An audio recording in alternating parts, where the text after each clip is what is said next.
Upeo wa bahari unaobadilika kwa kasi, ambapo teknolojia sasa imekuwa silaha kuu kuliko hata mizinga ya zamani. Jeshi la wanamaji la Marekani limefungua ukurasa mpya wenye uzito mkubwa. Ukurasa unaotabiri mustakabali wa vita vya majini vinavyoendeshwa na akili bandia na vyombo visivyo na rubani. Sauti ya mageuzi ilisikika rasmi kupitia tangazo lililovuma katika duru za kijeshi za dunia. Jeshi la wanamaji la Marekani lilizindua mpango mpya wa vyombo vya uso wa maji visivyo na rubani, yani USV, huku likizika rasmi mpango wake wa zamani na kuanza safari mpya ya kasi, ufanisi na ubunifu wa hali ya juu. Mpango huu mpya unaojulikana kama Medium Unmanned Surface Vessel Family of Systems, yani MUSV, si tu mradi wa kawaida, ni mkakati unaolenga kubadilisha kabisa namna vita vya majini vinavyopiganwa.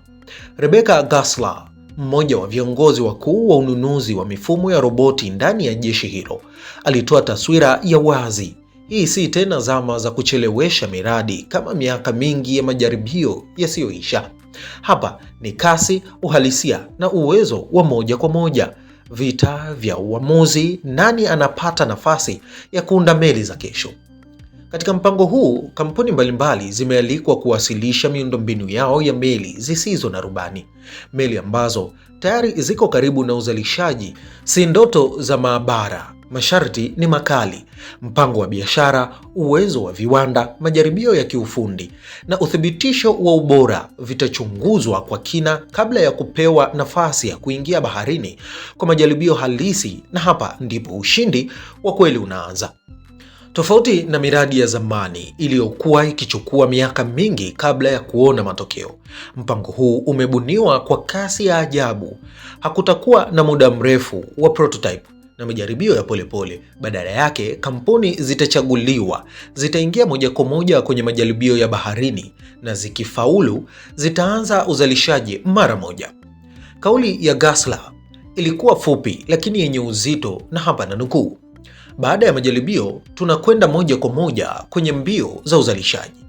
Mwisho wa kunukuu.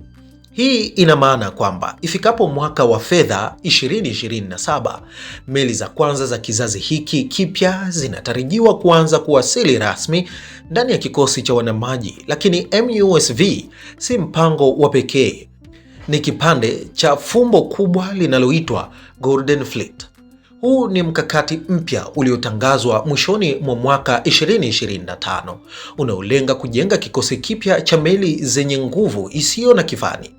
Miongoni mwa miradi yake mikubwa ni pamoja na ujenzi wa manowari za darasa jipya la Trump Class, meli zinazodaiwa kuwa mara 3 ya ukubwa wa zile maarufu za Al-Jaibuk. Lakini kinachofanya Golden Fleet kuwa ya kipekee si ukubwa tu, ni falsafa yake. Meli zitakuwa na uwezo wa kubeba mizigo ya kijeshi katika mfumo wa makontena. Makontena haya yataweza kubeba silaha, drone na mifumo ya ulinzi, na yataweza kusafirishwa na kutumika popote duniani kwa haraka. Huu ni mfumo unaobadilisha kabisa dhana ya vita, kutoka silaha zilizojengwa ndani ya meli kwenda silaha zinazoweza kubadilishwa kulingana na misheni. Mpango wa zamani uliojulikana kama Modular Attack Surface Craft, yani MASC, uliokuwa umeanzishwa Julai mwaka 2025, sasa umewekwa pembeni. Kwa nini? Hii ni kwa sababu ulikuwa na mipaka, ulilenga mahitaji maalumu kwa idadi ndogo ya meli. Lakini dunia ya leo ya vita inahitaji kitu kikubwa zaidi: mfumo unaoweza kubadilika kwa haraka, kushughulikia misheni nyingi na kukabiliana na vitisho vinavyobadilika kila sekunde. Na hapo ndipo MUSV inachukua nafasi ndani ya sheria mpya ya bajeti. Karibu dola bilioni 5 zimeelekezwa kwenye programu za vyombo visivyo na rubani vya jeshi la wanamaji, huku zaidi ya dola bilioni 2.1 zikitengwa moja kwa moja kwa meli za MUSV. Kwani huo si uwekezaji wa kawaida, ni ishara ya wazi kwamba vita vya kesho havitategemea tu wanajeshi, bali pia mashine zenye akili. Waziri wa jeshi la wanamaji John Fallon Alisisitiza mwelekeo huu mpya kwa maneno yenye nguvu kupitia mitandao ya kijamii akisema, na hapa nanukuu, "Tutazawadia kampuni zinazoweza kuleta uwezo wa kivita kama kasi inayolingana na wakati." Mwisho wa kunukuu. Hii inaashiria zama mpya ambapo ushindi hautategemea tu nguvu, bali kasi ya ubunifu.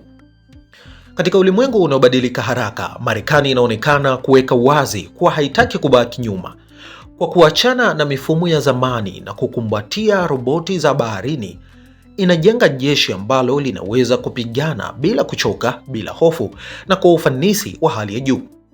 Vita vya majini vimeingia enzi mpya, na katika enzi hii si kila meli itakuwa na nahodha, baadhi zitatawaliwa na akili ya mashine.